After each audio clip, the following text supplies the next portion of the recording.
So imagine believing you was helping preserve Tupac Shakur's legacy. You donated your hard-earned money to a movie that was supposed to reveal the final chapters of his life. Years pass, no movie, then lawsuits reappear. Former death row insiders begin accusing each other of lying, and the biggest question of them all still hasn't been answered. What actually happened to 7 Days? Today, we separate undocumented facts from accusations to understanding why one of the most anticipated Tupac projects never became reality. I'm your host, Cashmere Matic. And today we're gonna solve fact from fiction. Yo, what's up, everybody? Welcome back. If you followed Tupac for any living time, you probably heard of a movie called 7 Days. For years, fans believed this film would finally show Tupac's last weeks through the eyes of someone who said he was there. Instead, the project disappeared. Some people blame everything, but others really blame legal problems. Former death row security Reggie Wright said, Gobi Rahimi misled the fans. Rahimi, on the other hand, has defended his work and his intentions over the years. So who's right? Let's go back to where the story really begins. I want you to understand it about what this story really comes down to. Like, who is the man? Who is Gobi Rahimi? Right? As you know, everything is revolved around Death Row Records at the time. We're gonna go backwards. Stay tuned. Chapter 1. Before you can understand the controversy, you have to understand the man at the center of it. Gobi Rahimi worked around Tupac's circle during the Death Row era, particularly on visual production. Over the years, he spent significant time documenting Tupac's life and has described him as someone who witnessed important moments during Tupac's final months. Those interviews helped build his reputation among many fans, but not everyone remembers his role the same way. Former Death Row security Reggie Wright Jr. has repeatedly disputed how central Rahimi was, arguing in interviews that Tupac himself built the creative direction himself. So, right away, you have two completely different versions of history, and that's only the beginning of this untangled, disastrous mess. Now, remember, my intention is not to destroy Gobi Rahimi. My intention is not to destroy Reggie Wright Jr. My intention is to give you facts. That's it. Chapter 2. Years later, Rahimi announced a film called 7 Days.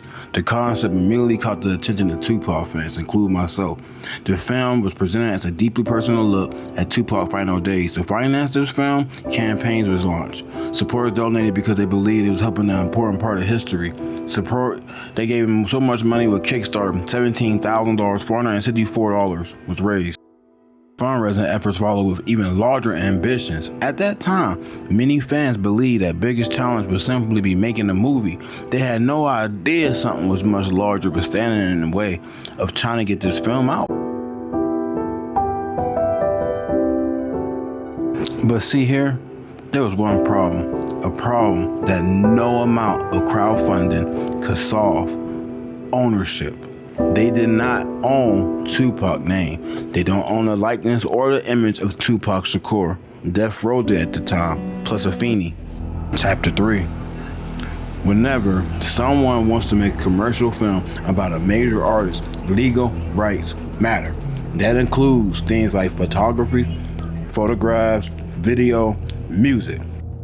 Sometimes even the commercial use of a person's name and likeness. Public court records show that there was a legal dispute involving Rahimi and Tupac estate over archives material connected to Tupac. That dispute eventually ended in a settlement. What does that mean? A settlement resolved the lawsuit, but it doesn't necessarily answer every question fans still have today. Even so, it's one of the biggest reasons many people believe 7 Days will never come out. Without the necessary rights, making the original vision becomes incredibly difficult. And once legal issues enter the picture, projects stall, sometimes permanently, just like we did with 7 Days. Was I there? I wasn't. But let's just dive deep more into it. But the legal battle wasn't what sparked the biggest backlash, y'all. This was about the money. The money did. Chapter 4. As years passed, fans began to ask a simple question. If the movie wasn't being released, then what the hell happened?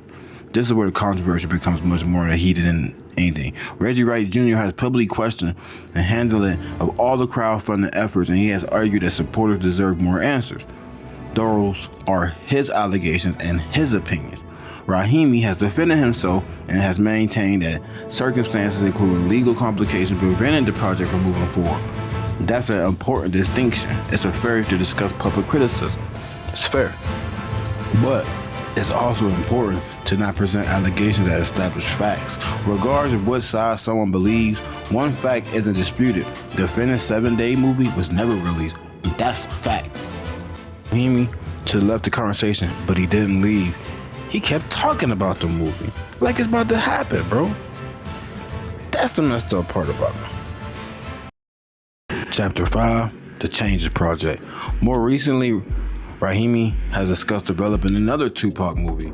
That announcement immediately divided fans. Some believe he still has a unique perspective on worth sharing, but others argue that the questions surrounding the 7 days should be fully answered before another Tupac movie moves forward. Whether this new project even reaches an audience remains to be seen, but one thing is certain. People are paying attention to it, right?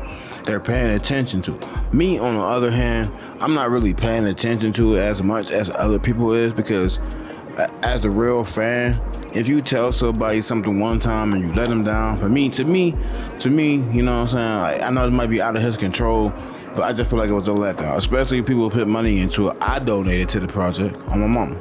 I'm saying on my mama. But it is what it is, blood. No, Tupac passed away almost 30 years ago. 3 decades ago. Damn. Yeah, his story continues to generate documentaries like mine, books, podcasts, and definitely lawsuits, and endless debate. This story of 7 days reminds us how complicated preserving a legend could be. Creative vision alone isn't enough anymore. Rights matters, contract matters, ownership matters, and when expectations collide with legal reality, even the most anticipated project can disappear right before your eyes. Now, I want to hear from you. Do you think the 7 days simply became a victim of legal complications? Or do you think fans deserve more transparency about what happened? Leave your thoughts below, but keep the conversation respectful, please. If you enjoyed this documentary, subscribe for more deep dives into Tupac's history, Death Row Records, and a lot of stories that go behind it. One of hip-hop's biggest mysteries. The trial coming up in August, y'all. Hey man, justice for Tupac. Thanks for watching, and I'll see you in the next one. Cash out.